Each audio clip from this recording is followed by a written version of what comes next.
everybody, welcome to GEAR-1, your source for all things EV, motorsports, and EV lifestyle. I am Ed. And I'm Noel. And today we're going to be talking about the Model 3. So last week was the release, first 30? The first 30 Model 3s were delivered to the Tesla employees, I think. Tesla employees. I think they were entirely Tesla employees and VIP. Mm-hmm. So that went pretty well, and now we have some firm specs released from Tesla themselves on the Model 3. We understand that there's a lot of specs out there that may not necessarily be relevant if you were to say desired to wield the Model 3 in anger, so to speak. Or spiritedly drive it. Right. So however you want to deem it. If you want to race it.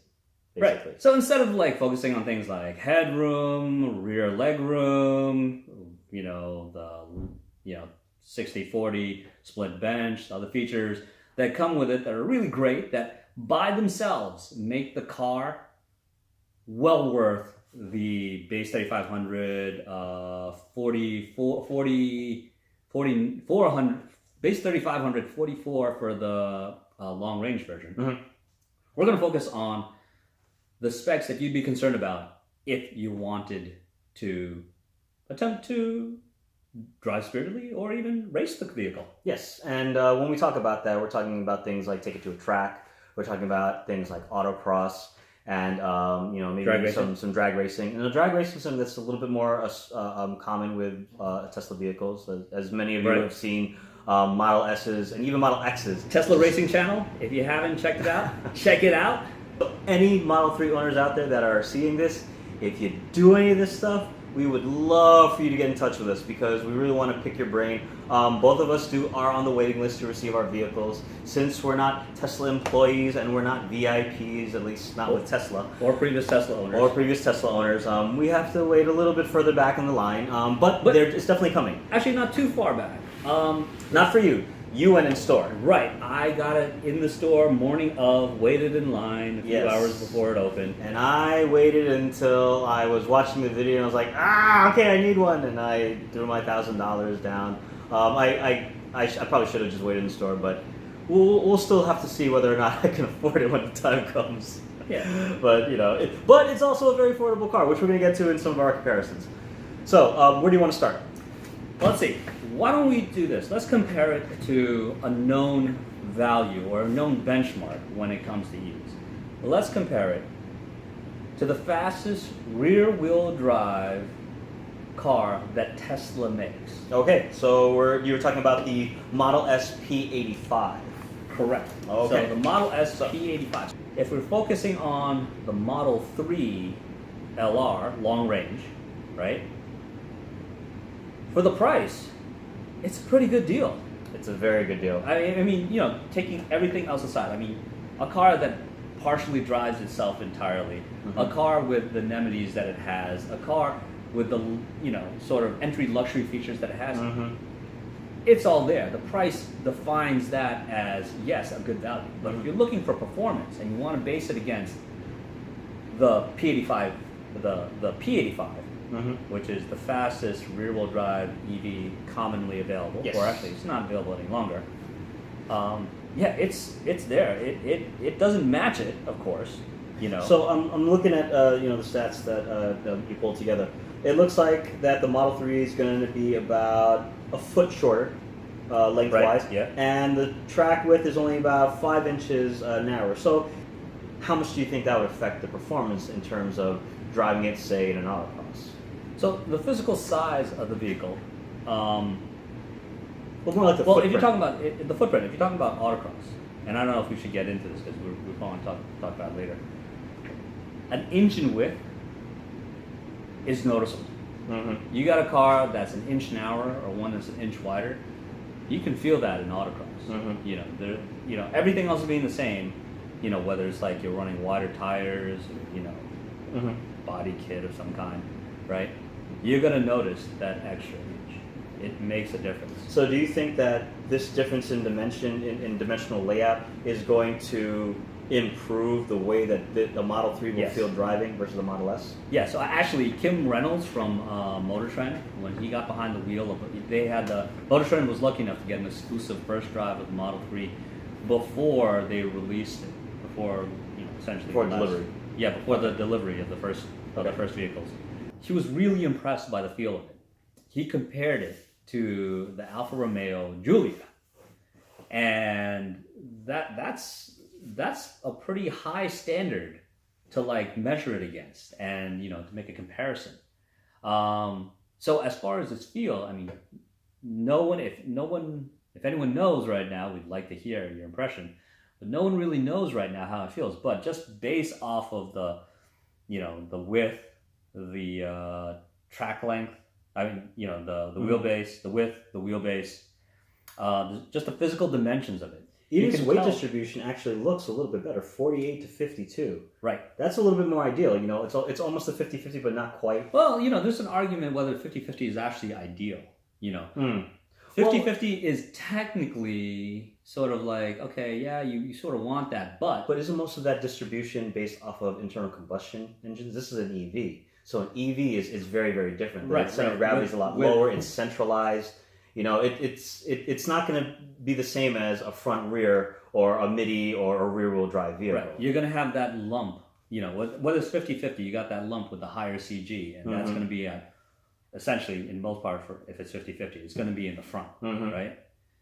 With the Model 3, as with the Model S, you got that CG that's much lower. Very low to the ground. And the weight is distributed along pretty much that skateboard platform that it's on. So it feels different. Now, the feeling on a Model S, a lot of guys have said that it corners really well, but usually they're talking about just like those are sweeping corners. Yeah, sweeping corners. They're not quick, sharp corners. Now, when it's transitioning, that's what I got a feel for, and it didn't feel the best. No. Yeah. When it's transitioning, you can see. You really felt how heavy it was, and just how going in that direction it was. If you need to drive this thing in a getaway, unless you're in a straight line, I don't know how much of an advantage this one's going to be in a getaway. And it's not necessarily just because of the width and wheelbase and the balance of the vehicle, but it's also the weight. Yes. So an interesting thing that you mentioned is that so first of all, the Model 3 is built on a steel frame, aluminum steel. I think most of it's steel, and then body panels are aluminum. So it's safe, so there is a much higher percentage of steel in the Model 3 comparatively to the Model S. Correct. So, and obviously steel is much heavier than aluminum, but still the weight.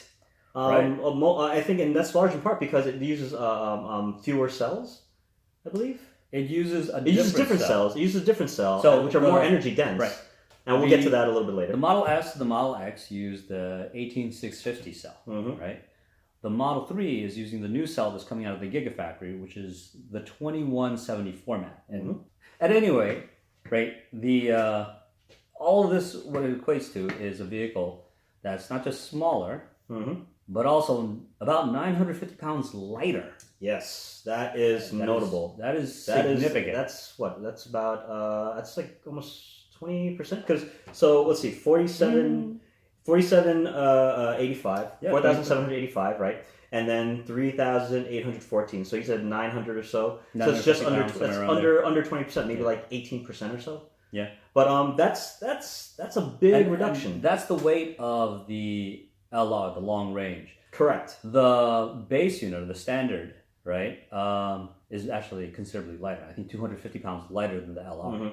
But I think for this discussion, we really want to go with the long range, because with the larger battery pack, you can actually draw more current, which means you'll get better performance out of it.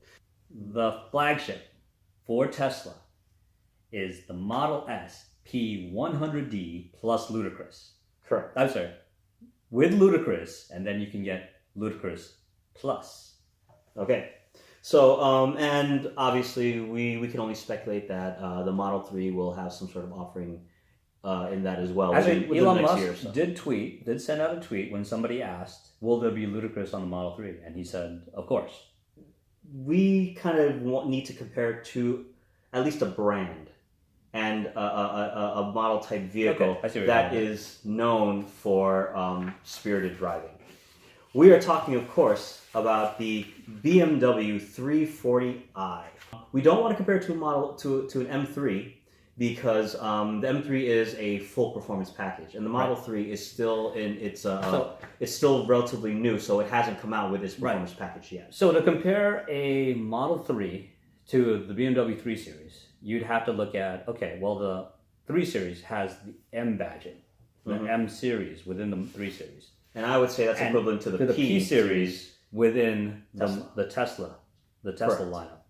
So we look at the highest rated Model 3, which is the long range with the 19-inch wheels, to the highest ranked non-M series, non-M badge, non-all-wheel drive, rear wheel only. Right. Yep. Right, because they both have to be rear-wheel drive.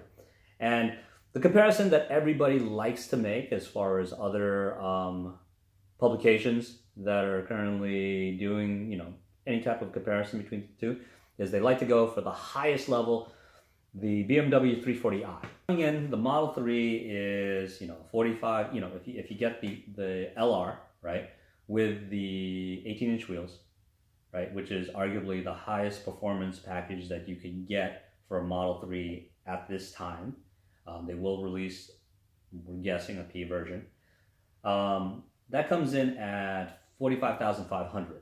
Now, the BMW 340i comes in at $48,895. Now, if you know anything about BMW's pricing as far as their options go, a 340i cannot be bought for under $50,000. That's the $48,895 is the MSRP.